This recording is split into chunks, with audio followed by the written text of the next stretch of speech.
जय हिंद दोस्तों, मैं एसवी सर आप सभी मित्रों का सदाशिव कोचिंग क्लासेस के यूट्यूब चैनल पर हार्दिक स्वागत करता हूं। दोस्तों DElEd BTC first semester mathematics section के अंतर्गत दोस्तों हमारे प्रैक्टिस सेट चल रहे हैं, जिसके अंतर्गत आप सभी भाई बंधुओं ने अभी तक टोटल 3 प्रैक्टिस सेट का अध्ययन कर लिया है। यानी दोस्तों आज हमारा प्रैक्टिस सेट नंबर कौन सा होगा? चौथा प्रैक्टिस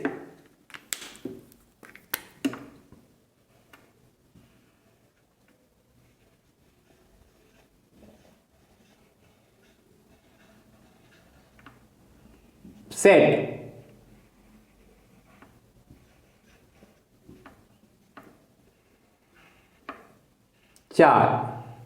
फोर्थ दोस्तों ध्यान से देखिए। दोस्तों डीएलएड फर्स्ट सेमेस्टर मैथमेटिक्स का जितना भी सिलेबस आपके सिलेबस में है, मैंने पूरा सिलेबस कंप्लीट करा दिया है। टोटल 76 लेक्चर मैंने आपको प्रोवाइड कराए हैं। यदि आपने अभी तक डीएलएड फर्स्ट सेमेस्टर मैथ्स का सिलेबस नहीं देखा है तो दोस्तों जाइए और देखिए जाके। उसके लिए मैंने प्लेलिस्ट भी बनाई जिसका नाम है डीएलएड फर्स्ट सेमेस्टर मैथ्स 2022, जिससे आप सभी वीडियो सीरियल वाइज देख पाएं, हर चैप्टर को बिल्कुल सीरियल वाइज देख पाएं बढ़िया से, सिस्टमैटिक ढंग से। और दोस्तों यदि आप चाहते हैं कि मैंने अभी तक 3 प्रैक्टिस सेट प्रोवाइड कराए हैं, यदि वो भी सीरियल वाइज दोस्तों देखने को आपको मिल जाए तो दोस्तों मैंने उसके लिए भी प्लेलिस्ट बनाई जिसका नाम है DElEd first semester maths practice set and model paper 2023। जैसे दोस्तों आप उस पर क्लिक करेंगे तो सारे प्रैक्टिस सेट जो अभी तक मैंने प्रोवाइड कराए हैं सीरियल वाइज देखने को मिल जाएंगे। और दोस्तों मैं सभी प्रैक्टिस सेट का लिंक डिस्क्रिप्शन बॉक्स में भी दे दूंगा, आसानी से आप सभी भाई बंधु वहां से भी सीरियल वाइज देख सकते हैं। दोस्तों यदि आप हमारे YouTube चैनल पर नए हैं तो आप हमारे YouTube चैनल को दोस्तों सब्सक्राइब जरूर कर लीजिए, बेल आइकन को जरूर प्रेस कर लीजिए, जिससे आगामी वीडियो का नोटिफिकेशन आप सभी भाई बंधुओं तक सबसे पहले पहुंच सके। चैनल को सब्सक्राइब करना बिल्कुल दोस्तों ना भूलें। और दोस्तों आप हमारे टेलीग्राम चैनल से भी जुड़ जाइए, जिसका लिंक मैं आपको डिस्क्रिप्शन बॉक्स में दे दूंगा। वहां से भी आप सभी भाई बंधुओं को सबसे पहले नोटिफिकेशन प्राप्त हो जाएगी। दोस्तों आप सभी भाई बंधुओं को जो यहां से प्रैक्टिस सेट इस समय प्रोवाइड किए जा रहे हैं, प्रतिदिन शाम 5 बजे प्रोवाइड किए जा रहे हैं, इसलिए आप सभी भाई बंधु प्रतिदिन शाम 5 बजे तैयार रहा करिए। और दोस्तों ईमानदारी के साथ आप सभी प्रैक्टिस सेट को अच्छे से सॉल्व करिए, अच्छे से नोट्स बनाइए। क्या क्वेश्चन को जैसे मैं लिखता हूं लिखिए तुरंत और उसके फटाफट अपने आप सॉल्यूशन कीजिए। यदि आपने पूरा सिलेबस विधिवत से देखा तो मुझे उम्मीद है कि आप अच्छे से सभी प्रश्नों को सॉल्व कर पा रहे होंगे। मैं चाहता हूं कि आप सभी भाई बंधु बहुत ही ईमानदारी के साथ अच्छे से हर चीज को सीख पाए, और आप जाइए जब पेपर देने जाएं तो पेपर भी देख कर डर जाए कि किसके पाले हम पड़े हैं। और यह तभी संभव होगा कि जब आप अच्छे से तैयारी किए होंगे, और जब पेपर देखेंगे तो आप बहुत खुश होंगे कि हाँ ये तो सब सर ने पढ़ाया था, सब सिखाया था। बस आप अच्छे से प्रैक्टिस करिए और आपके बहुत अच्छे नंबर आएंगे दोस्तों, मुझे उम्मीद है, क्योंकि आपने लगातार मेरे साथ लगकर प्रयास किया है।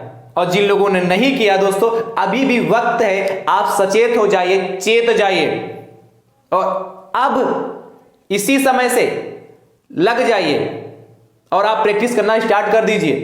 जो चीज समझ में नहीं आ रही चैप्टर को जाइए अच्छे से देखिए जाके, अभी भी वक्त है, आप सुधर जाइए और अच्छे से क्या तैयारी करना स्टार्ट कर दीजिए। हल्के में किसी भी सब्जेक्ट को मत लीजिएगा। मैं बार बार आपको इस बात को बताता हूं, किसी भी सब्जेक्ट, चाहे साइंस हो, चाहे मैथ हो, या कोई भी सब्जेक्ट हो, उसको हल्के में मत लीजिएगा। क्योंकि मैंने मैथ वालों का भी बैक लगते हुए देखा है और बताते भी हैं, क्योंकि उनको लगता है इसमें है क्या, इतने आसान आसान प्रश्न है, ये तो मुझे आते हैं। बस जहां मुझे आते हैं वहां ये बात जहां मन में आती वहीं से रास्ता गड़बड़ होना चालू हो जाता है। क्योंकि आपने क्या बिल्कुल साल भर कभी पढ़ा भी नहीं, और ये बहुत पुराने 6, 7, 8 में अच्छे से आपने सीखा होगा प्रश्नों को। तो हर चीज आपकी क्या प्रैक्टिस पर, मैथ पूरी डिपेंड है प्रैक्टिस पर, इसलिए आप अच्छे से प्रैक्टिस करिए। और यदि ऐसा आप करेंगे तो मुझे उम्मीद है आपको बहुत अच्छा लगेगा और आपके अच्छे नंबर भी आएंगे और आपको क्या संतुष्टि भी मिलेगी।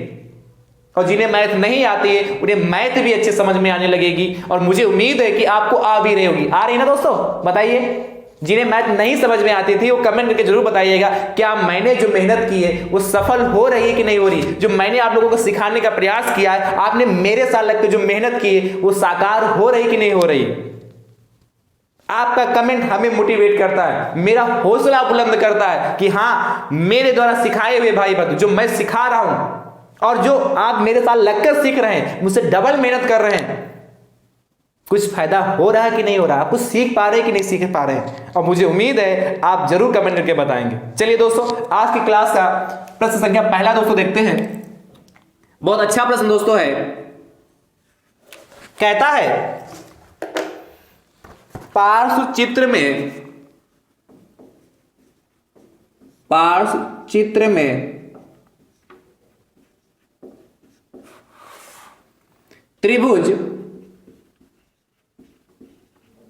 त्रिभुज का परिमाप ज्ञात कीजिए।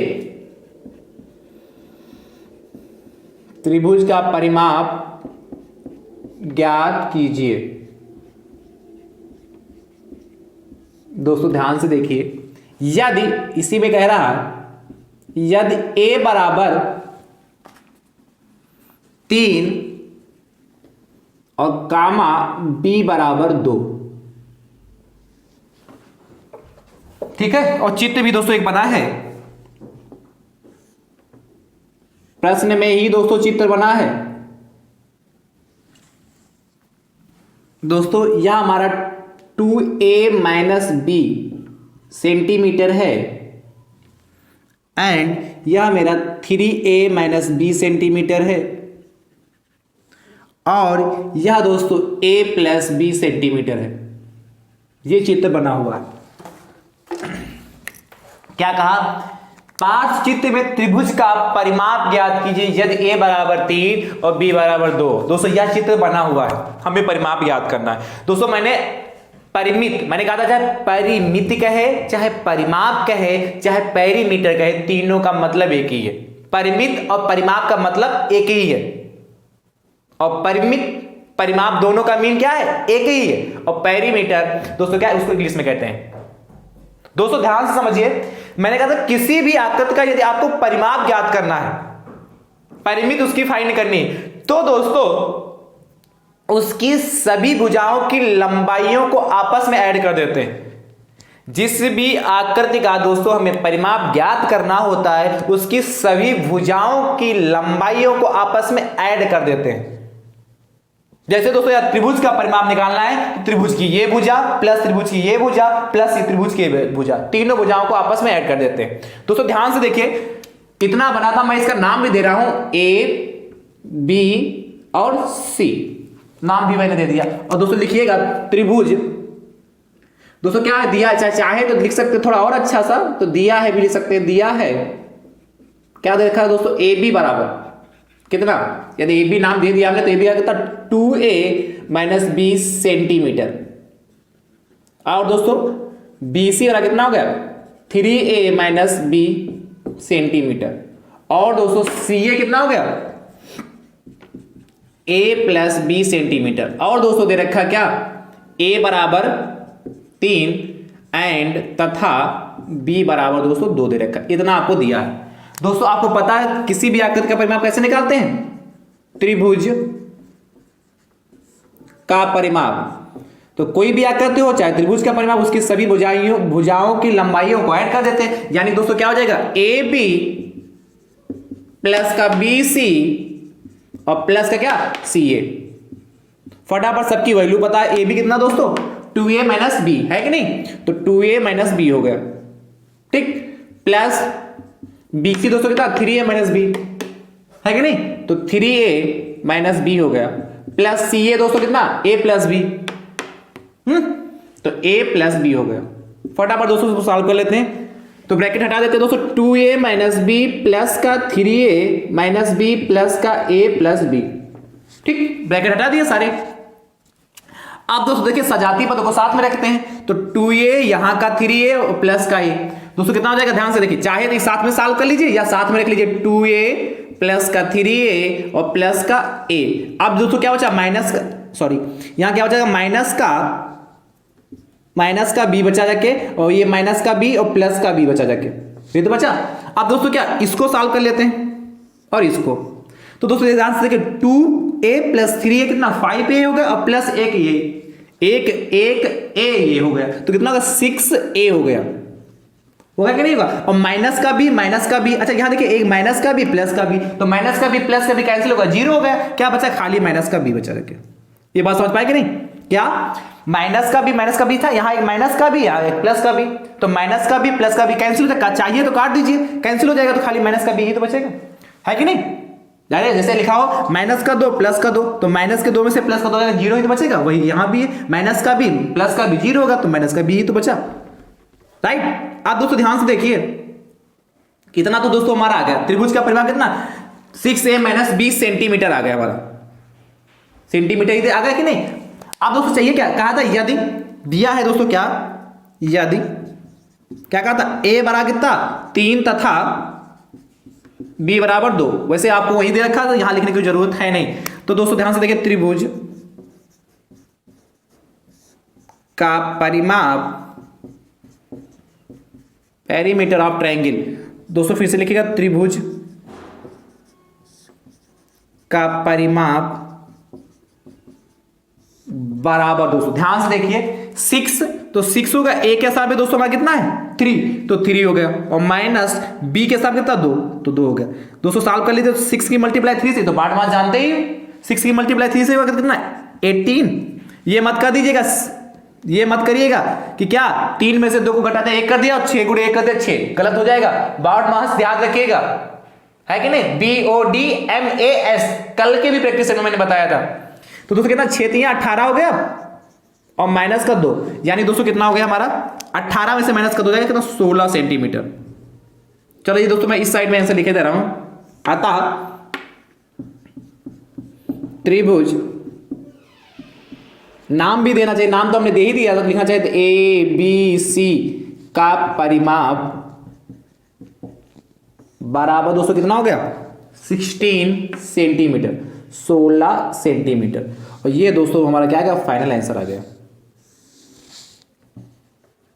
ठीक, लिख सकते हैं ना दोस्तों, बहुत आसान प्रश्न, बहुत अच्छा प्रश्न है। चलिए कर लीजिए फटाफट।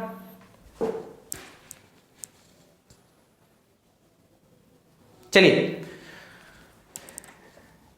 एक प्रश्न दोस्तों दे दूं घर के लिए, चलिए एक होमवर्क के लिए,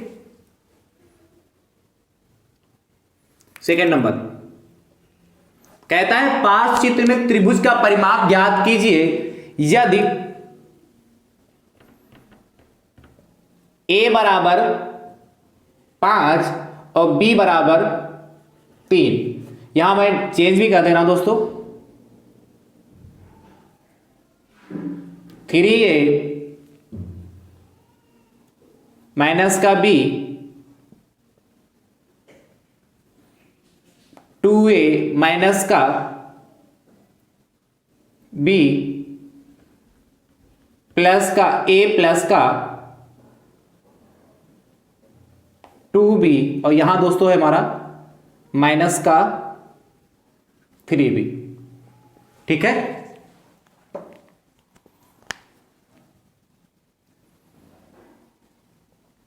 ठीक,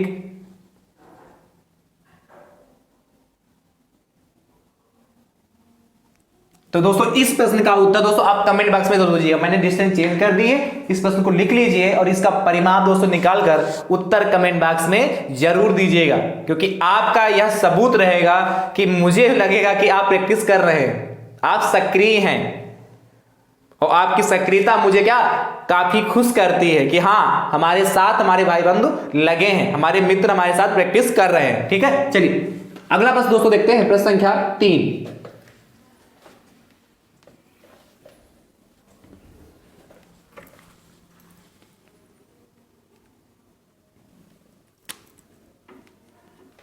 चलिए कहता है, बहुत अच्छा प्रश्न दोस्तों अगला है, दो ऑब्जेक्टिव प्रश्न है दोस्तों, और बहुत अच्छा प्रश्न, मोस्ट इंपॉर्टेंट प्रश्न है। दो बिंदुओं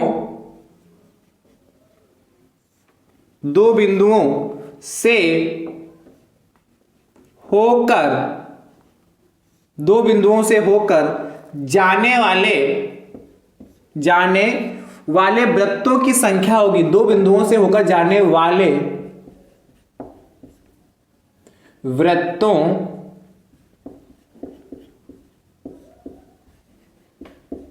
की संख्या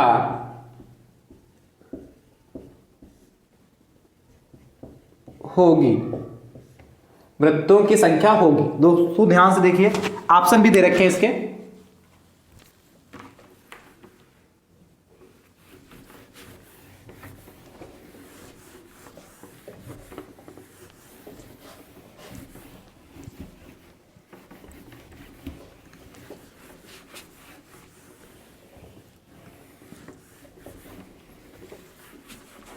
दोस्तों ध्यान से देखिए, इस प्रश्न से आपको कई सारे प्रश्न आज क्लियर होने वाले हैं। दोस्तों पहला ऑप्शन दोस्तों आपको दे रखा है, दूसरा, तीसरा एंड चौथा। पहले में है 1, दूसरे में 2, तीसरे में 3 और चौथे में असंख्य। ये 4 ऑप्शन दोस्तों आपको दिए हैं, 1, 2, 3, हाँ असंख्य। ठीक है, या तो 1, 2, 3 लिखा होगा या नंबर में क्या उसे भी लिख सकता है, एक ऐसे लिखा या शब्दों में भी एक लिखा मिल सकता है। 1 मैं लिखे दे रहा हूं, 2, 3, या तो आपको इस तरीके से मिलेगा, नंबर में लिखा मिलेगा या शब्दों में इस तरीके से लिखा मिलेगा। ठीक दोस्तों, अब ध्यान से पूछा कहा है कि दो बिंदुओं से होकर जाने वाले वृत्तों की संख्या होगी। तो दोस्तों 2 बिंदु खींच लीजिए, देखा एक बिंदु ये बना लिया, एक बिंदु ये बना लिया, कह रहा इससे जाने वाले वृत्तों की संख्या होगी, कितनी होगी दोस्तों। तो दोस्तों ध्यान से देखिए, जैसे मैंने एक वृत्त ये खींच लिया, मान लेते हैं 1 मिनट, ध्यान से देखिए, अभी एक वृत्त दोस्तों मैंने बनाया और 2 बिंदु इस पे क्या पहले से मान लिया, मैंने पहले बना दिया वृत्त, लेकिन पहले बिंदु है उसके बाद वृत्त बनाना, पहले बिंदु फिर उसके बाद वृत्त। फिर दोस्तों तो एक वृत्त मैंने एक खींचा, फिर दोस्तों ध्यान से देखिए, इसी बिंदु से दोस्तों मैं दूसरा वृत्त भी तो खींच सकता हूं इस तरीके से। इसी बिंदु से दोस्तों मैं तीसरा वृत्त भी तो खींच सकता हूं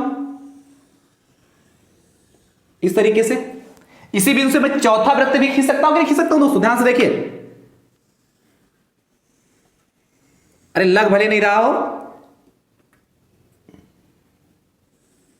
ठीक है, ये बिंदु यहीं पे था, अभी भी है, जेड से कर रहा हूं दोस्तों, इधर देखिए, और ये बिंदु है हमारा, और चाहूं तो और भी तो खींच सकता हूं, जैसे ऊपर से चाहूं, यहां से खींचा मैंने और ऊपर से चाहूं दोस्तों इस तरीके से, तो और भी 2 ही, ये थोड़ा इधर चला गया, 1 मिनट, इस तरीके से। ठीक है, जब आप प्रकाश से बनाएंगे तो आप देखेंगे, आपको तब दिखेगा अच्छे से। मैंने तो खींच के आपको दिखा दिया इस तरीके से क्या, अभी मैंने क्या बहुत सारे खींच दिए, 1, 2, 3, 4, कितने हुए, 4 खींच गया ना भाई, 1, 2, हाँ 4 वृत्त मैंने खींच दिए। इसी तरीके से दोस्तों और भी तो वृत्त खींच सकते हो, 4, 5, 6, 7 ऐसे बनाते जाओगे, संख्या बढ़ती जाएगी। यानी कहने का मतलब है, यदि आपसे 2 बिंदु से पूछा कि 2 बिंदु से कितने वृत्त खींचे जा सकते हैं, तो दोस्तों कितने, संख्या लगातार बढ़ती है, और चाहे तो और खींच सकते हैं, यानी कि 3, 4, 5, 6, 7, 8, 9, 10 एंड और कहां तक, इन्फिनिटी तक, यानी कहां तक दोस्तों, असंख्य तक। क्या, असंख्य तक। 2 बिंदुओं से होकर जाने वाले वृत्तों की संख्या दोस्तों हमारी कितनी होगी, अनंत। क्या यहां असंख्य लिखा मिलेगा या लिखे मिलेगा अनंत, अनंत, या अथवा आपको असीमित,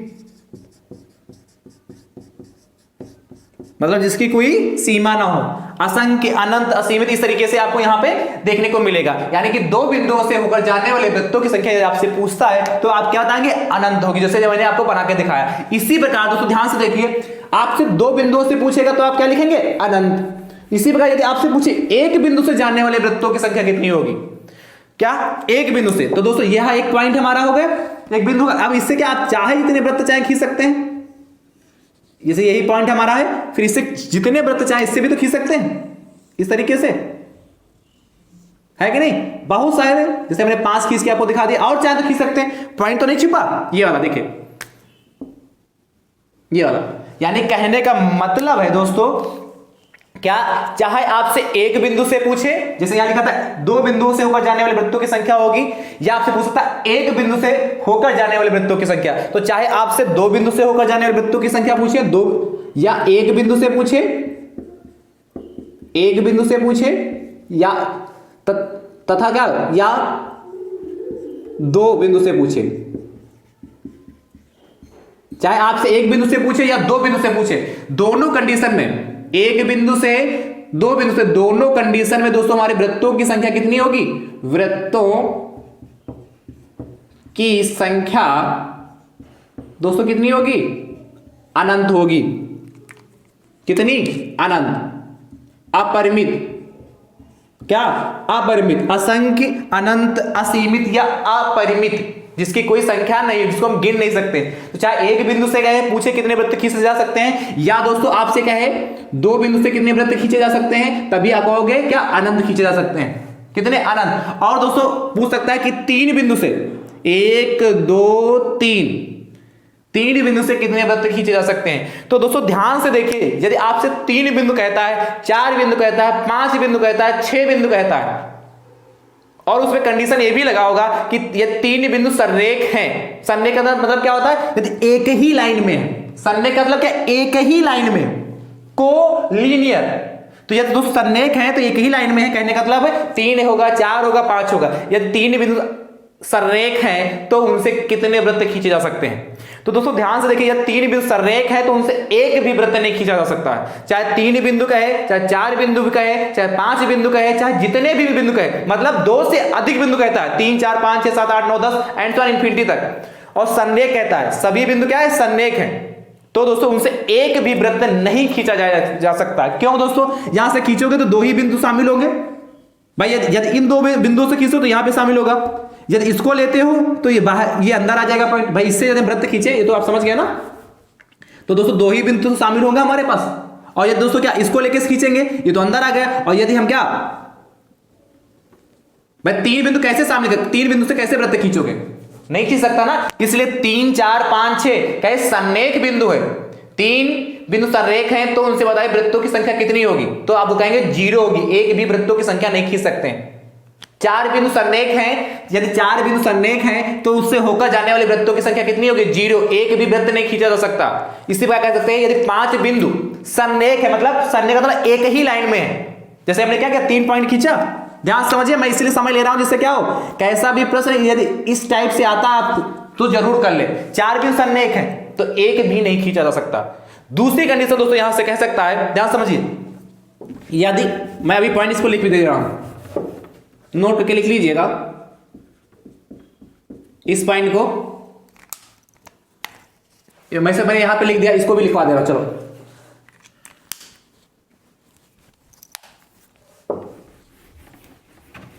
ध्यान से देखिए, इस पॉइंट को दोस्तों लिख लीजिए। पॉइंट नंबर एक, एक बिंदु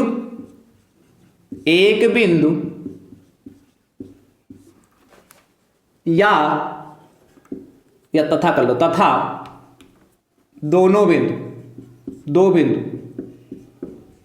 बिंदुओं, एक बिंदु या दो बिंदुओं से होकर जाने वाले वृत्तों की संख्या अनंत मतलब अनंत कहे, मैंने लिख दिया, चाहे अपरिमित कहे, चाहे असीमित कहे, चाहे असंख्य कहे, कुछ भी कहे, बात एक ही, अनंत होती है, अनंत होती है। ठीक है क्या?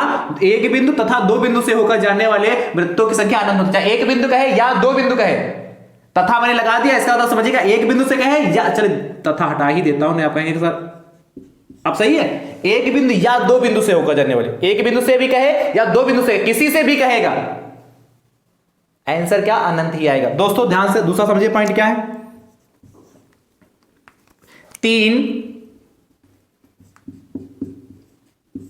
तीन या तीन से अधिक 3 या 3 से अधिक,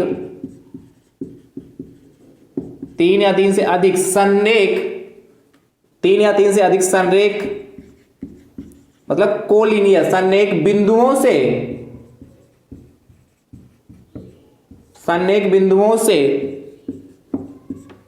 कोई, संरेख बिंदुओं से कोई भी वृत्त नहीं खींचा जा सकता है। कोई भी वृत्त खींचा नहीं जा सकता। क्या? 3 या 3 से अधिक संरेख बिंदुओं से कोई भी वृत्त नहीं खींचा जा सकता है। जैसे मैंने संरेख बताया कि एक ही लाइन में हो, जैसे क्या आपने कहा था 3 पॉइंट होंगे, 1 2 1 पॉइंट 2 पॉइंट 3 पॉइंट, तो इससे हम वृत्त नहीं खींच सकते हैं, कोई भी वृत्त नहीं बनेगा ये जो तीनों पॉइंट से होकर जाए। 4 होंगे संरेख मतलब एक ही लाइन में हो। और दोस्तों ध्यान से देखिए, तीसरा पॉइंट लिख लीजिए, उसको भी समझा देता हूं अभी। 3 या 3 से अधिक असंरेख, असंरेख बिंदुओं, ब्रैकेट में दोस्तों एक बात लिख रहा हूं, जिनकी वृत्त के केंद्र से समान दूरी हो, समान दूरी हो। इस पॉइंट को भी समझना, अभी बता रहा हूं। क्या? 3 या 3 से अधिक बिंदु असंरेख, 3 या 3 से अधिक असंरेख बिंदुओं से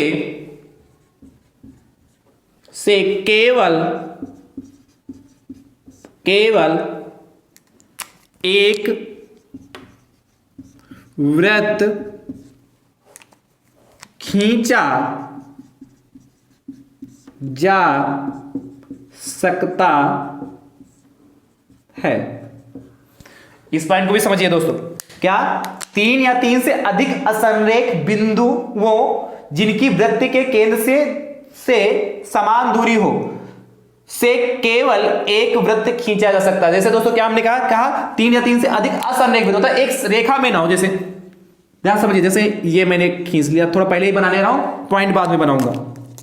एक पॉइंट दोस्तों मैंने यहां बना लिया, एक पॉइंट यहां बना लिया और एक पॉइंट यहां बना लिया।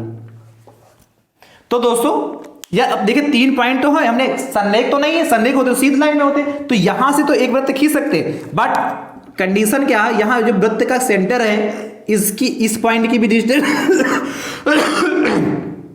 सॉरी भैया, इस पॉइंट से भी वृत्त, ये जो पॉइंट लिया गया हो ये भी ये 2 सेंटीमीटर की दूरी पे है, तो ये भी 2 सेंटीमीटर की दूरी पे होना चाहिए और ये भी 2 सेंटीमीटर की दूरी पे होना चाहिए।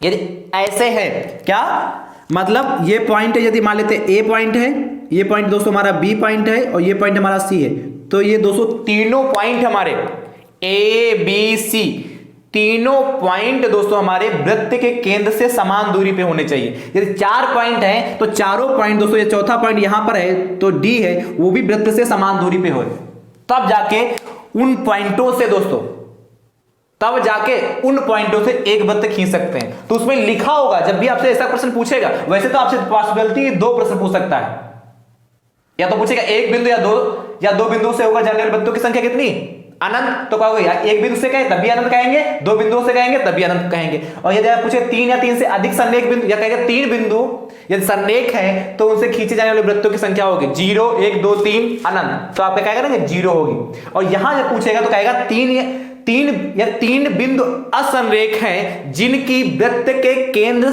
जो वृत्त के केंद्र से समान दूरी पर हैं, तो खींचे जाने वाले वृत्त की संख्या बताइए। ध्यान सुनिए, कहेगा यदि 3 या 4 कह लेगा, यदि 4 बिंदु असंरेख हैं जो वृत्त के केंद्र से समान दूरी पर हैं, तो खींचे जाने वाले वृत्त की संख्या बताइए। तब दोस्तों कितना कहेंगे, 1 कहेंगे। तो मैंने तीनों पॉइंट आपको विधिवत से समझा दिया। आई होप, मुझे उम्मीद है आप समझ चुके होंगे। दोस्तों कमेंट करके जरूर बताइएगा क्या यह बात आपको समझ में आई कि नहीं आई। और दोस्तों यह समझ में आई हो तो एक बार झूम के शेयर करिए। शेयर करने में आप कंजूसी मत किया करें,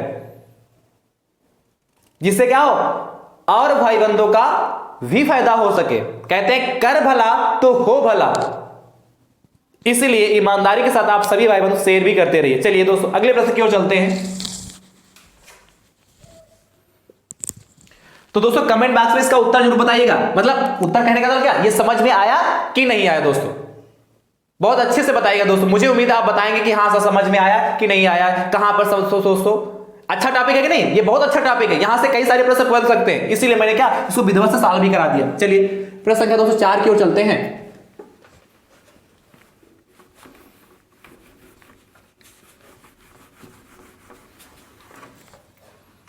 प्रश्न संख्या दोस्तों 4 कहता है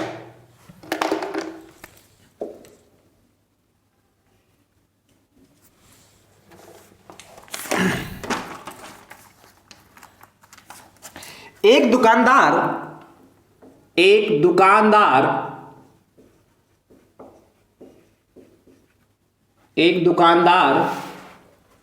15% हानि पर किसी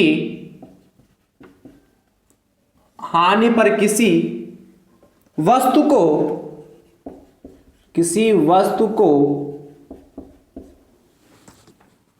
₹2550 में बेचता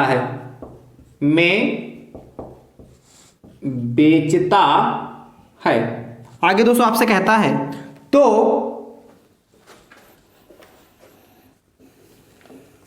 तो वस्तु का क्रय मूल्य बताइए। तो वस्तु का क्रय मूल्य, कास्ट प्राइस, क्रय मूल्य बताइए। बहुत अच्छा प्रश्न दोस्तों और इंपॉर्टेंट प्रश्न ये भी है।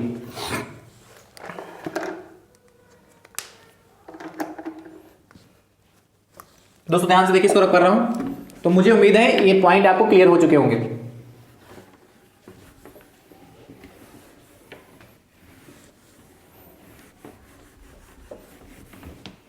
दोस्तों ध्यान से देखिए, कह रहा है एक दुकानदार 15% हानि पर किसी वस्तु को 2550 रुपए में बेचता है, तो वस्तु का क्रय मूल्य बताइए। दोस्तों ध्यान से देखिए क्या दिया है, सबसे पहले क्या लिखेंगे, दिया है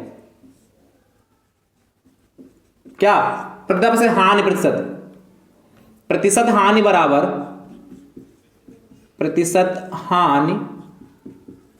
बराबर कितनी 15% की। किसी वस्तु को 2550 में बेचता है, यानी दोस्तों यह विक्रय मूल्य है ना, तो विक्रय मूल्य बेचना, जब भी किसी चीज को बेचने को कहेगा तो उसको क्या कहेंगे, विक्रय मूल्य, सेलिंग प्राइस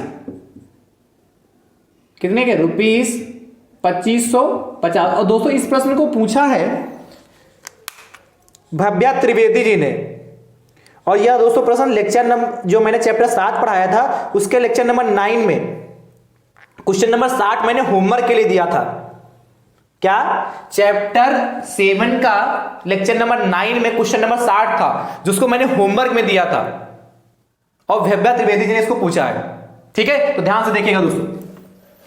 और दोस्तों पूछा क्या है, तो वस्तु का क्रय मूल्य मतलब cost price is equal to question mark. दोस्तों ध्यान से देखिए, तो दोस्तों हानि बराबर क्या होता था, क्रय मूल्य, यानी क्या सीपी और माइनस क्या एसपी, क्रय मूल्य माइनस विक्रय मूल्य। तो दोस्तों हानि मतलब क्या, लॉस बराबर, तो दोस्तों हमें हानि तो पता नहीं, इसलिए हानि पता है नहीं पता, तो हानि को हानि ही रहने दीजिए, बराबर सीपी दोस्तों हमें नहीं पता है, बट एसपी पता कितनी 2550।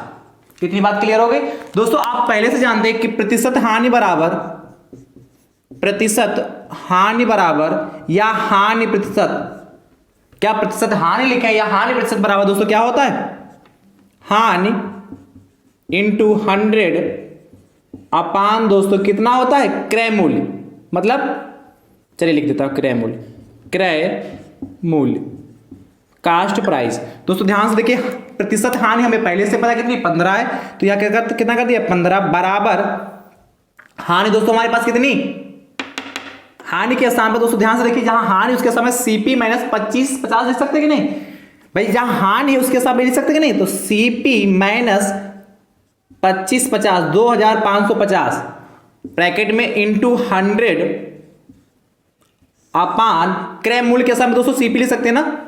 आप ध्यान से देखिए, इसकी क्रॉस मल्टीप्लिकेशन कर दीजिए, तो 15 CP बराबर 15 CP बराबर इसकी दोस्तों इससे मल्टीप्लाई करते हैं तो कितना हो जाएगा 100 CP माइनस का कितना 2550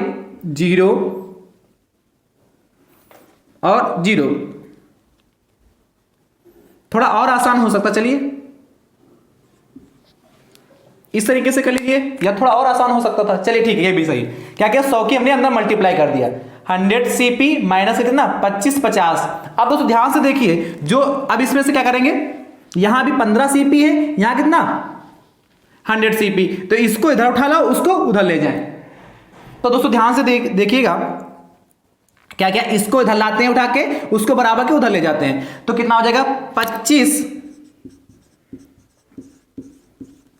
कितना 25,5,000, ठीक है, बराबर 100 CP, ये प्लस का बराबर कितना जाएगा तो माइनस का हो जाएगा माइनस का 15 CP। दोस्तों इसके बाद इधर देखिएगा ध्यान से, इस साइड में लगा दे रहा हूं, दोस्तों ध्यान से देखिए,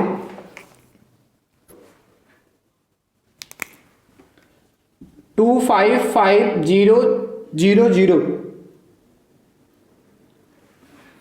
बराबर देखिए 100 CP में से 15 CP जाएगा दोस्तों कितना देगा 85 CP बचेगा। दोस्तों जो चीज गुणे में तो कहा बटे में, इसलिए CP बराबर 25,500 2,55,000 ना बटे 85। दोस्तों 85 तिया 255 होता ना, 3 बचे 15 और 3 अठे 24, हाँ ठीक है, तो 85 कम 85 और 85 तिया दोस्तों कितना होता 255 और 3 0, यानी कि CP बराबर दोस्तों हमारा कितना 3000, कितना आ गया 3000 रुपये आ गए। यानी कहने का मतलब दोस्तों वह वस्तु कौन सी, ये एक दुकानदार ने 15% हाथ में बेची, वह वस्तु उसने 3000 में खरीदी और क्या 2550 2550 में बेच दी, इसीलिए उसे क्या 15% की हानि आ गई। तो मुझे उम्मीद है अब आपको भव्या जी समझ में आ चुका होगा क्वेश्चन। तो क्या लिखोगे, अतः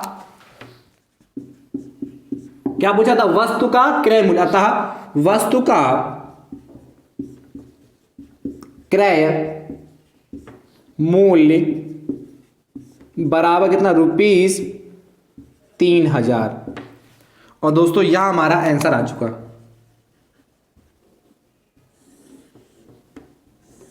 तो दोस्तों मुझे उम्मीद है आप इस टाइप का प्रश्न कर लीजिए।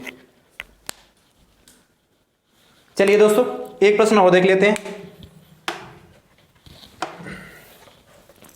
शुरू करें। चलिए प्रश्न संख्या 5, इसको फटाफट नोट कर लीजिए। प्रश्न संख्या 5 दोस्तों देखते हैं क्या कहता है। समीकरण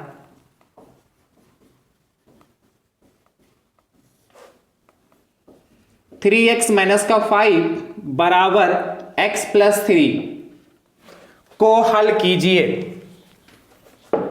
को हल कीजिए। चलिए दोस्तों इसको लगाते हैं। बहुत आसान प्रश्न, ऐसा प्रश्न दोस्तों आपके पेपर में 1 नंबर में पूछा जाता है। और दोस्तों यह प्रश्न आया हुआ भी आपके पेपर में है। दोस्तों ध्यान से देखिए, बहुत आसान है और मुझे उम्मीद है आंसर भी आ चुका होगा आपका। क्या 3x माइनस का 5 बराबर x प्लस 3, सजाती पदों को एक साथ में करते हैं। तो दोस्तों यहां भी x है, यहां भी x, इसलिए x को उठाकर इधर ले आएंगे। तो 3x इधर प्लस का बराबर के इधर आएगा माइनस का हो जाएगा, बराबर 3 माइनस का 5 बराबर का हो जाएगा प्लस का 5। तो दोस्तों 3x में से x जाएगा तो 2x बचेगा बराबर 8। और आपको पता जो चीज गुणे में वो कहा जाती है बटे में, इसलिए x बराबर 8/2। भाई x के गुणे में 2 था इसलिए बटे में चलेगा। 2 1 कम 2, 2 चक्कू 8, यानी कि x बराबर दोस्तों कितना आ गया 4। बस सो सिंपल हो गया। फटाफट लिख लीजिए। चलिए इसी बात पे दोस्तों मैं एक प्रश्न आपको होमवर्क के लिए देता हूं।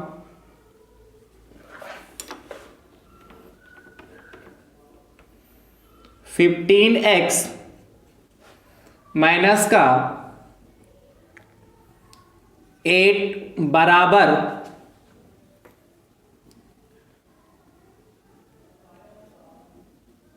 5x प्लस का 20 प्लस 12 को हल कीजिए। ठीक है, इसका उत्तर दोस्तों आप मुझे उम्मीद है कमेंट बॉक्स में जरूर देंगे, और देंगे भी दोस्तों आप। बहुत आसान प्रश्न है दोस्तों और बहुत अच्छा है दोस्तों। आज कुछ प्रश्नों की संख्या कम हुई क्योंकि मैंने विधिवत से आपको क्या उस टॉपिक को क्लियर किया। तो मुझे उम्मीद है आज की क्लास आप सभी भाई बंधु को जरूर पसंद आई होगी दोस्तों। कमेंट बॉक्स में कमेंट करके जरूर बताइएगा, और दोस्तों जो मैंने प्रश्न पूछा है उसका उत्तर भी जरूर दीजिएगा। ठीक है, थैंक यू सो मच दोस्तों। राधे राधे दोस्तों।